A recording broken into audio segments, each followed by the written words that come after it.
Hello and welcome back to my channel. Thank you very much for watching. My name is Sian. Please subscribe if you'd like to see more. There are loads of helpful videos on this channel and I'm sure you'll find something that you like.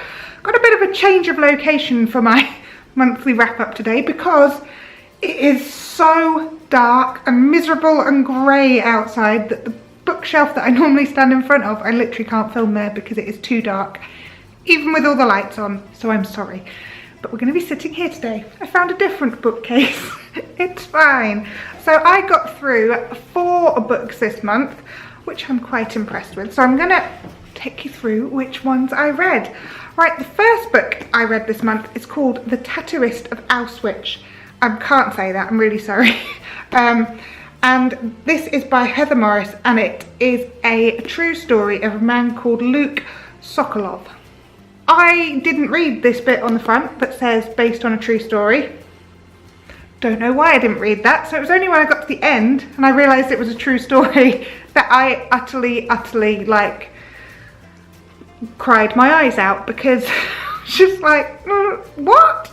It is an incredible story about a man's journey kind of through Auschwitz, through the concentration camps. He became the tattooist, literally the person who tattooed people's numbers onto them.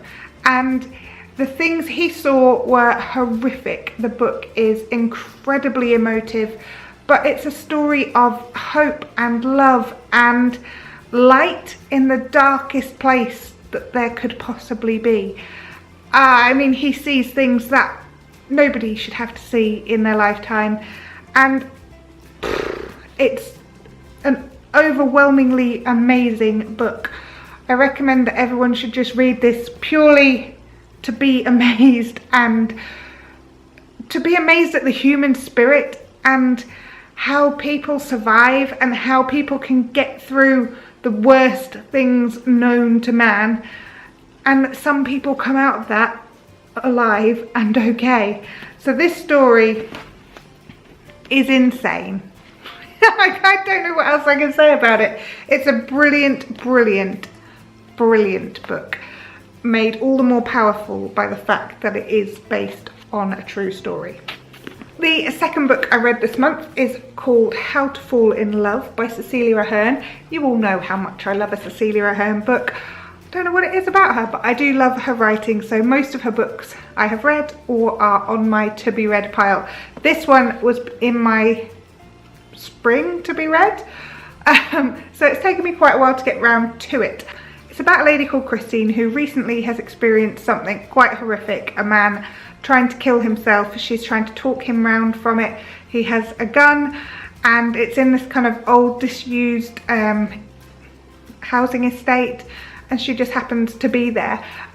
It is a very interesting start to a book, but then literally like a week later she's crossing a bridge in Dublin and this guy Adam is poised ready to jump, and she manages to talk him down, but she does so with the promise that she's going to make sure he realizes that life is worth living, which is a pretty big promise to make to somebody who's feeling suicidal, I'll be honest. So he then kind of basically moves in with her because she doesn't want to leave him alone, and this is a total stranger. So this kind of relationship between them starts obviously as friends. She is there to support him, to help him.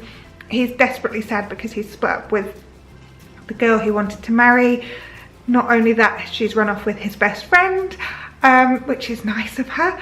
So he's just in a really bad place, and Christine is trying to get him out of it in a very haphazard way and not necessarily the best way, but it's a really nice book. It's quite predictable in parts. The characters are quite frustrating because you can see them making mistakes, but you know, people making mistakes, which is what people do, let's be honest.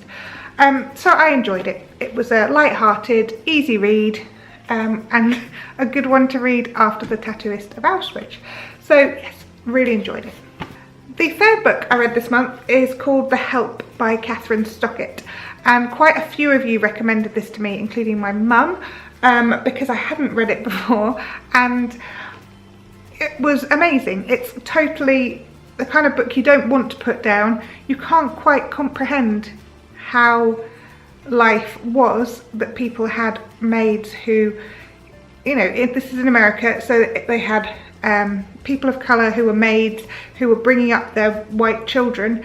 It's about racism, it's about class divides, it's about American culture and how this was totally accepted that people were treated in this way.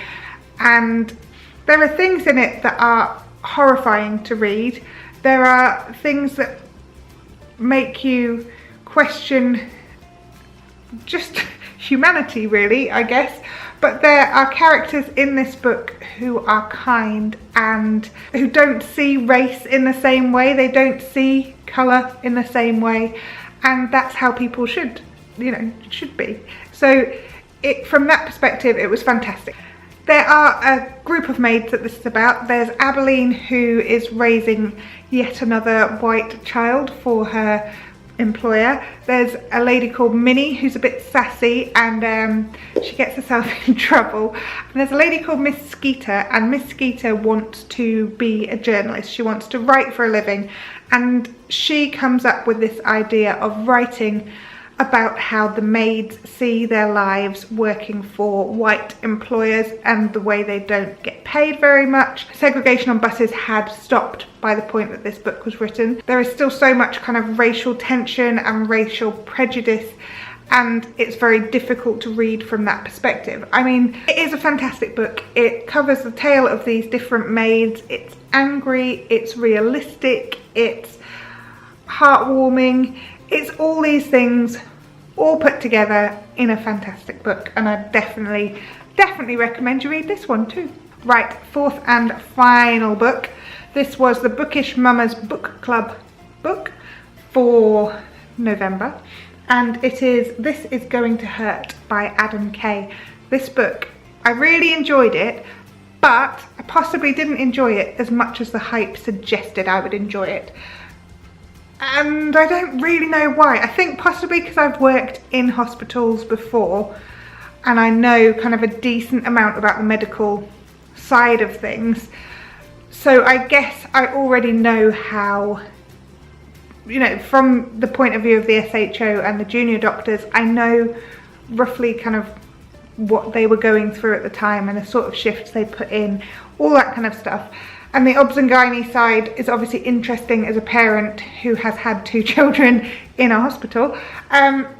It's interesting to see it from that side too. This book is fantastic, and it's really interesting to see it from the doctor's perspective. And Adam Kay writes with a really kind of dry sense of humour, a very funny, kind of quite dark sense of humour, which I think you probably have to have if you work in a hospital. I think it's the same with most kind of, you know, like the emergency services. I think you have to have a pretty dark sense of humour to be able to get through that kind of job. I enjoyed this book. I didn't feel it lived up to the hype, but that's not to say I didn't enjoy it. I definitely enjoyed it, and it was a very, very easy read. And having had medical knowledge, I didn't need to kind of look at so many of the notes on the bottom, which definitely helped to flow more easily. That was the 4th book I read this month. I'm already on to one in December, but December tends to be a quiet month because December is mental in every other way. I feel like I've quite enjoyed sitting in this spot today, although it's very, very cold in this room because there's no heating. Ooh, so I'm going to go get a cup of tea and warm up. I hope you've enjoyed this video. If you have, give us a thumbs up. If you'd like to, please subscribe. And if you do subscribe, make sure you click on the bell so you get a notification when I upload a video. I'd love it if you could subscribe, because I would absolutely love to meet my target of 3,000 subscribers by the end of this year. I'm about 40-ish off, which would be amazing. So thank you. Right, I will see you again soon. All right, bye.